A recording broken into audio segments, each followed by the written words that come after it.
Uttarakhand history का ये part 10 है। तो ब्रिटिश शासन के बारे में हम इसमें देखेंगे।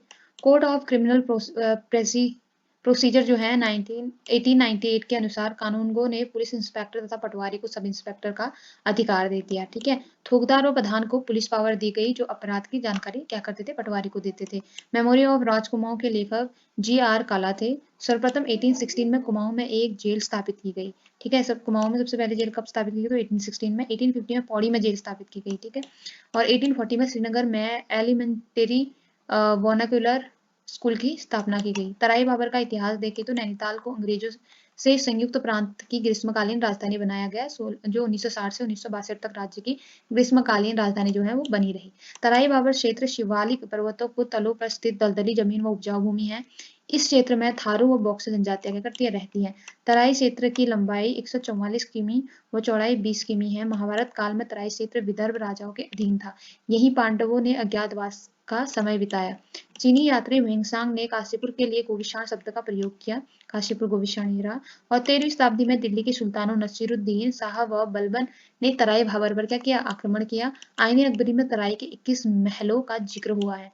ठीक है, अकबर के समय कुमाऊं पर चंद वंश के राजा रुद्रचंद्र का क्या था, शासन था। उस समय मुगलों की ओर से रुद्रचंद्र ने नागौर की लड़ाई में प्रमुख योगदान दिया, जिससे प्रसन्न होकर अकबर ने तराई का एक भाग 84 माल या 9 लखिया माल रुद्रचंद्र को दे दिया। 84 माल या 9 लखिया माल के बारे में क्वेश्चन भी आता है।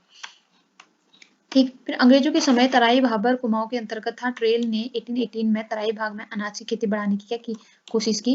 1850 में रेमजे कुमाऊं का असिस्टेंट कमिश्नर बना, तराई भाग में सिंचाई की व्यवस्था की। हल्द्वानी नगर की स्थापना रेमजे ने 1869 में की। ठीक है, हल्द्वानी नगर की स्थापना भी किसने की, रेमजे ने की। 1891 में कुमाऊं का कमिश्नर इस्काइन था। इसी के समय नैनीताल को अलग जिला बनाया गया। ठीक, तराई भाबर के दो गांवों को दो श्रेणियों में विभाजित किया गया, जमींदारी गांव और खाम गांव। चंद राजाओं के छोटे भाई को रौतेला कहा जाता था। ठीक है, काशीपुर को जमीन का सबसे बड़ा मालिक रौतेला ही था, जिसको काशीपुर का राजा कहा जाता था।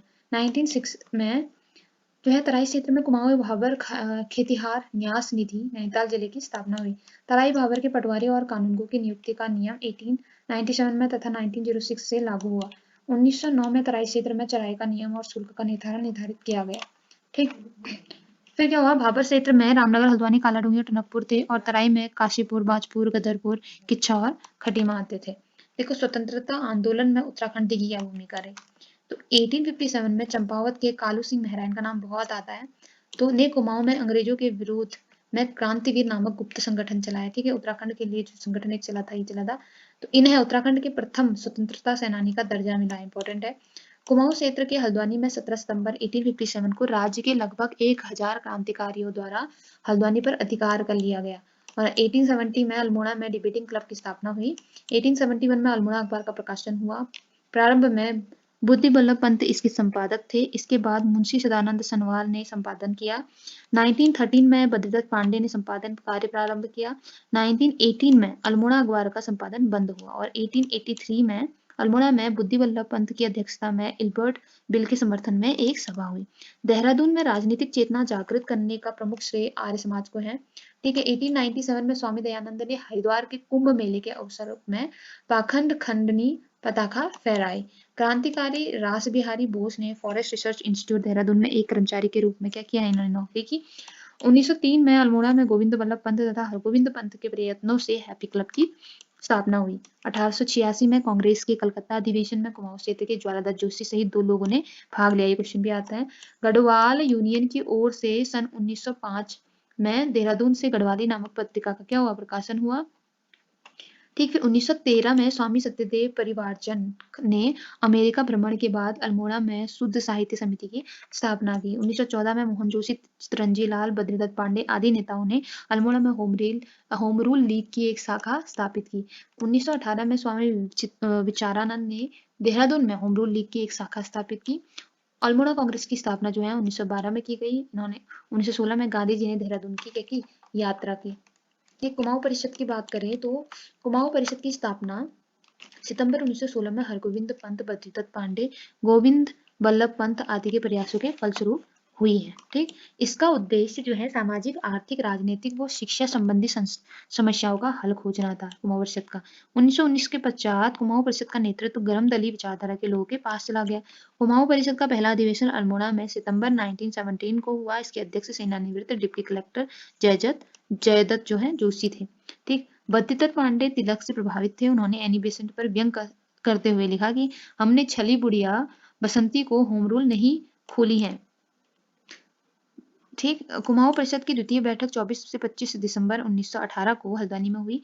इसके सभापति तारादत्त गौरवला थे। कुमाऊं परिषद की तीसरी बैठक 22-24 अक्टूबर 1919 को कोटद्वार में हुई। इसके अध्यक्ष राय बहादुर बद्रीदत्त जोशी थे। कुमाऊं परिषद का चौथा अधिवेशन 1920 को काशीपुर में हुआ। इसके अध्यक्ष हरगोविंद पंत थे। 1926 में कुमाऊं परिषद का कांग्रेस में विलय कर दिया गया। बद्रीदत्त पांडे तिलक जी से प्रथम बार 1905 में बनारस कांग्रेस में मिले थे। उसके बाद 1916 में लखनऊ कांग्रेस में मिले। तीसरी बार 1917 में कलकत्ता में मिलकर उसने कहा कि महाराज मैं कुमाऊं पर्वत से आया हूं और अल्मोड़ा आने को कहा। चौथी बार अमृतसर कांग्रेस से मिलने के बाद पांडे इसे 4 धाम की यात्रा पूर्ण होना मानते हैं। 1918 में 48 वर्षों के प्रकाशन के बाद अल्मोड़ा अखबार का प्रकाशन बंद हो गया। उस समय बद्रीदत्त पांडे ने अल्मोड़ा के डिप्टी कमिश्नर लोमस के काले कारनामों का क्या किया, उजागर किया। अल्मोड़ा अखबार बंद होने के बाद 1918 में बद्रीदत्त पांडे ने जो है शक्ति नामक साप्ताहिक पत्रिका का प्रकाशन किया। कुमाऊं परिषद के तीसरे सम्मेलन में जंगलात संबंधी प्रस्ताव प्रेम बल्लभ पांडे व कुली उतार प्रस्ताव मथुरा दत्त नेथानी ने रखा। ठीक है, तो इसमें हमने काफी सारी चीजें देखी। उत्तराखंड आंदोलन में उत्तराखंड की भूमिका, कुमाऊं परिषद के बारे में कैसे कैसे क्या क्या हुआ, तराई भाबर का इतिहास हमने देखा, ब्रिटिश शासन हमने देखा। तो इस वीडियो में इतना ही, आगे हम अगले भाग में करेंगे। Thank you for watching.